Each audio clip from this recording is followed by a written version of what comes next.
I would like to talk about bubble cluster governance. And this is a term that I'm inventing for a style of governance where you vote into office sense-making groups of people, where there's somebody from each faction, for example, in this group, and they've developed a dynamic in and amongst themselves, and you vote in the group instead of voting for individuals. So just to frame this, I'm not thinking of this as a system to replace the whole representative democracy.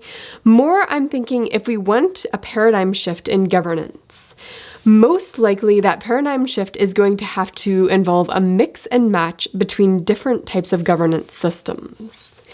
And this is a little bit like the founders of the Constitution had checks and balances on power by having the different bodies of legislature, like the Senate, the House of Representatives, the President's office. Those are meant to hold each other in check.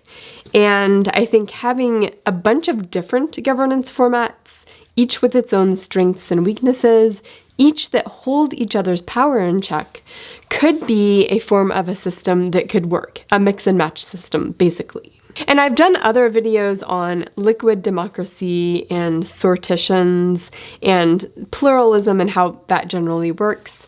So you can look at those other videos to look at what are different systems that could be used in this mix and match process. But bubble cluster governance, I think, could be really helpful, especially for sense-making and for the way the public discourse is incentivized, for the way it plays out. I'm interested in playing around with ideas, and this is just one of them. So let me talk about what would bubble cluster governance look like as I'm envisioning it. And we're going to start out in this system by imagining 7 different factions. And you would need some way of figuring out who belongs to which faction, but obviously it needs to be voluntary, where you're choosing which of the 7 factions you would prefer to be governed within. And it could be a pluralistic system where there's actually a lot of self-governance within each of the 7 factions. But there's also cooperation across factions and governance across factions. In other words, it's a little bit like the federalist system where you have states that self-govern, but they come together in a national government. The same deal might apply in these factions, but they would not be geographically based. They would be factions where you had 7 different options and you chose one. And of course, the factions could be 24 of them, or 3 of them, or 12 of them, but I'm going to go with 7 for now. And we're imagining that there's, of course, hostility between factions because that's just how human nature works. But I'm imagining there's sort of a call, let's say January 1st, there's a call. Anyone who wants to be assigned to one of these sense-making groups can sign up to do that.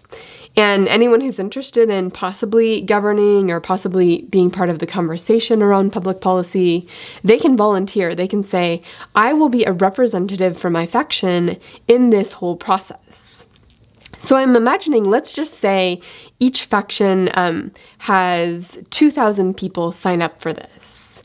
And either they're randomly sorted into groups where each group has 7 people, 1 from each faction, 1 representative from each faction, or maybe you sort based on how likely they are to be a good faction member. Like maybe there's some pre-process where you're sort of evaluating how good are they at understanding other perspectives, at listening across difference.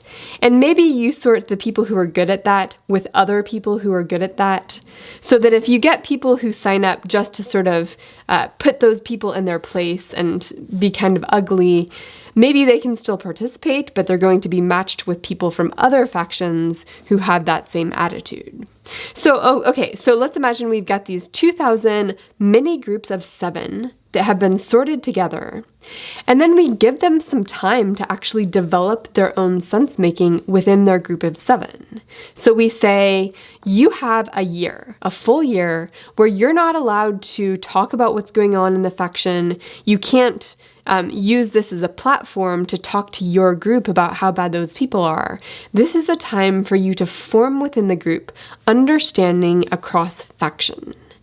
And you have that space and that time to get to know each other's perspective, to practice articulating each other's perspectives in a way that the other party agrees with, where they say, yeah, I think people in my faction would agree with your portrayal of our interests or our desires here.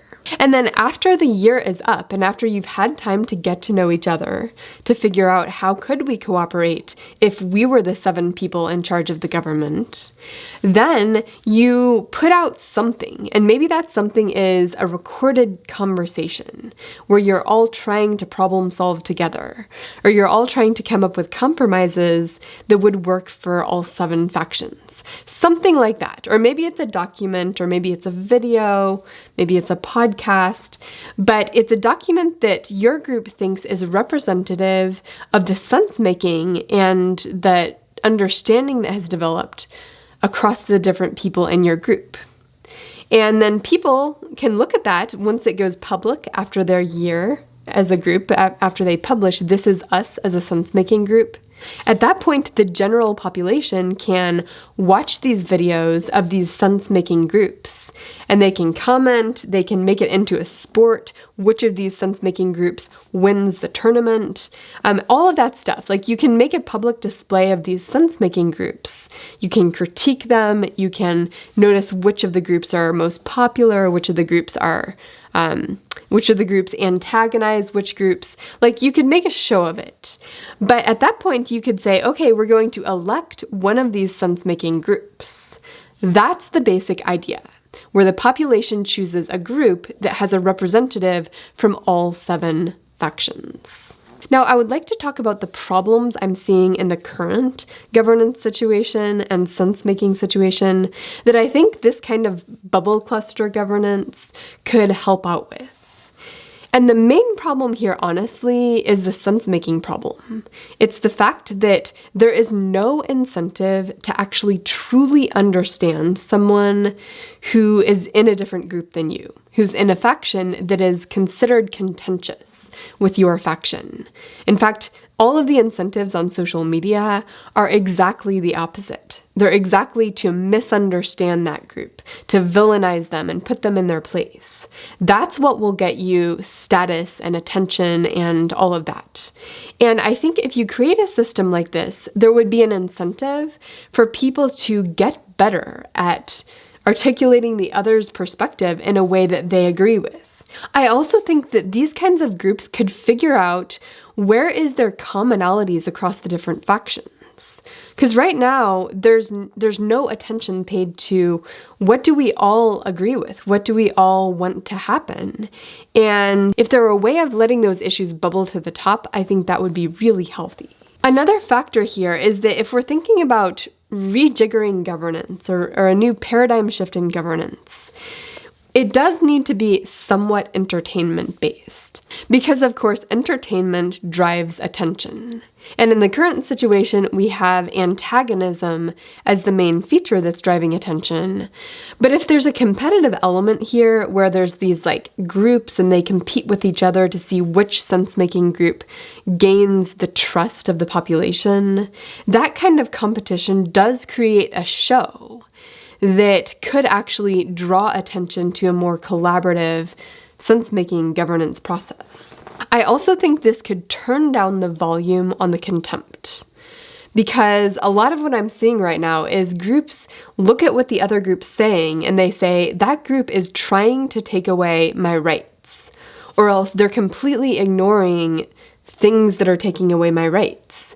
And that creates this zero-sum game between the rights of the different factions. Whereas if you have situations like this where they have to understand each other's language, each other's word usage, understand each other's fears and anxieties, then the people in these clusters may figure out, how can our side talk in a way that doesn't get the hackles up of people on the other tribe? Like, how can we talk in a way that guarantees them, oh no, when I'm trying to do this, I'm not trying to limit your rights. In fact, maybe our group is very much willing to protect the rights of your group that you're worried about, even as we pursue our own interests here. Like, the incentive to create compromises is important. And I think this does need to happen in conversation where you're understanding how people use language and how people understand the world. And that's not something that can happen through news feeds and through 30-second clips. It's something that has to happen in conversation and in dialogue.